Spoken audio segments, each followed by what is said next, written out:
আমাদের উপরে হামলা করেছিল এবং হত্যার চেষ্টা করেছিল, রেপ থ্রেট দিয়েছিল। তাদের ব্যাপারে আমরা এখানে মামলা দায়ের করেছি।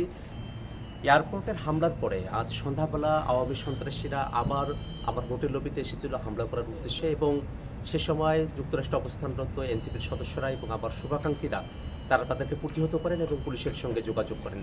পরবর্তীতে পুলিশ ইনভেস্টিগেশন অফিসার তিনি প্রিসেক্টে এসে মামলা দায়ের করার জন্য আমাদেরকে পরামর্শ দেন। তারই প্রেক্ষিতে আমি এয়ারপোর্টের খুব কাছের যে থানা পুলিশের রয়েছে সেখানে এসেছি এবং যারা সেই দিন আমাদের উপরে হামলা করেছিল এবং হত্যার চেষ্টা করেছিল, রেপ থ্রেট দিয়েছিল, তাদের ব্যাপারে আমরা এখানে মামলা দায়ের করেছি এবং একই সাথে ইউএস পুলিশকে আমরা এই বিষয়টা অবহিত করেছি যে যারা এই ঘটনাগুলো যুক্তরাষ্ট্রে ঘটাচ্ছেন তারা বাংলাদেশে নিষিদ্ধ এমন একটি সংগঠনের সঙ্গে জড়িত।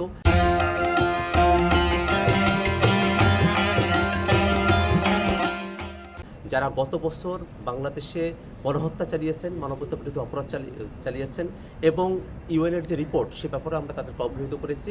আমরা মনে করি যে আওয়ামী সন্ত্রাসীরা তারা দেশে হোক দেশের বাইরে যেখানেই হোক আমরা তাদের ব্যাপারে আইনগতভাবে যে প্রতিকারের ব্যবস্থা সেটা আমরা গ্রহণ করব এবং আমরা এই কথা বিশ্বাস করি যে আওয়ামী সন্ত্রাসীরা তারা যত ধরনের অপরাধ করেছেন সেই অপরাধগুলোকে আইনগতভাবেই নিষ্পত্তি করা সম্ভব এবং আওয়ামী লীগ তার সন্ত্রাস নিয়ে বাংলাদেশে আর ফিরে আসার সুযোগ পাবে না।